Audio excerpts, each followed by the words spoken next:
Selamat pagi Bapak Taj Yassin selaku Wakil Gubernur Jawa Tengah. Terima kasih sudah meluangkan waktu untuk kami. Perkenalkan, saya Ino, saya Raihan, Saya Mariza, dan saya Elza. Oke.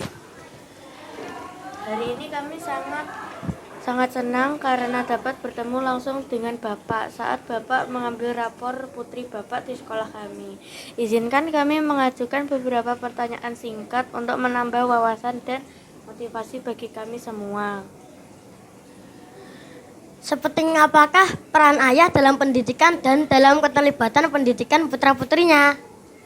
Ya, jadi pendidikan itu tidak semuanya kita serahkan ke sekolahan. Jadi ada peran keluarga, ada peran saudara, kawan, utamanya juga ayah. Jadi seorang ayah ini juga bagian dari pentingnya keberlangsungan pendidikan. Terkadang anak-anak itu ketika didampingi ayahnya itu merasa semakin utuh, semakin semangat, sehingga keluarga memang harus mendampingi. Jadi walaupun kalau kita bicara tentang hadis, pernah diajarkan hadisnya kan? Iya. Yang pertama siapa yang disebut? Ibu. Lalu ibu. Lalu ibu ketiga kali, baru 4 kali ayah. Artinya memang yang paling utama untuk memberikan pendidikan itu seorang ibu ketika di rumah. Tetapi ayah juga harus dilibatkan. Seperti halnya saat ini ada anjuran ayah untuk mengambil rapot, ya kan? Nah, terus, ayo siapa yang tanya lagi? Apa pendapat Bapak tentang sekolah berbasis agama Islam? Sekolah berbasis agama Islam, Islam itu pilihan, Islam itu keyakinan, dan orang yang beragama itu harus memahami agamanya.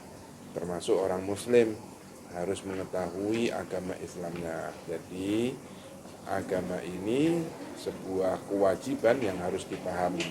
Maka dengan adanya sekolah yang berbasis Islam, ini sangat membantu anak-anak kami untuk memahami agamanya, lebih taat agamanya. Dan saya yakin ketika orang beragama pasti akan muncul sifat rahmatan lil alamin, yaitu gotong royong, kasih sayang ke semuanya. Bagaimana peran sekolah Islam dalam membentuk generasi yang berakhlak baik dan berwawasan global? Ya, seperti yang saya sampaikan tadi, bahwa Islam itu ajaran untuk bagaimana menyayangi, bagaimana hidup bersama, seperti yang diajarkan oleh Rasulullah SAW, yang mana mengajarkan toleransi beragama. Ketika beliau diminta untuk bergantian beribadah, beliau menyampaikan nggak bisa, keyakinan itu murni dari pilihan. Sehingga ketika sudah milih Muslim, ya harus ibadah dengan tata cara Islam. Kalau yang tidak mau Islam, ya harus beribadah dengan agama yang diyakini. Sehingga tidak bisa kita campur-campur. Sehingga dengan adanya sekolah Islam akan membentuk wawasan yang global yang saling menghormati. Terus, Bagaimana cara menggunakan teknologi tanpa meninggalkan akhlak dan nilai Islam? teknologi itu adalah sebuah alat yang memang menuntut kita untuk ada di dalamnya. Akan tetapi perlu diingat bahwa alat ini sifatnya hanya membantu kita, bukan yang mengatur kita, apalagi kita sampai ketergantungan dengan sebuah alat. Maka dengan alat itu kita harusnya tahu mana yang baik, mana yang tidak. Tetap kita mengedepankan akhlak, karena akhlak ini bagian dari kehidupan. Terus sudah? Pesan singkat apa yang ingin Bapak sampaikan kepada seluruh siswa agar menjadi generasi Islami yang cerdas dan berakhlak mulia?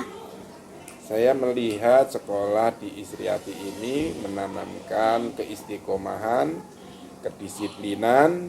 Saya berharap anak-anak di sekolah, Istriati khususnya, dan dimanapun berada, untuk selalu istiqomah dan selalu disiplin dalam pembelajaran, sehingga nantinya akan banyak ilmu yang dipahami. Terima kasih Bapak Tasya Yasin atas waktu dan kesediaannya berbagi pesan bersama kami. Semoga nasihat Bapak dan memotivasi kami untuk belajar lebih giat, berakhlak mulia, dan bijak menggunakan teknologi. Semoga Bapak selalu diberi kesehatan dan kesuksesan. Amin. Begitu juga adik-adik ya. Sekian wawancara dari kami. Wassalamualaikum warahmatullahi wabarakatuh. Waalaikumsalam warahmatullahi wabarakatuh.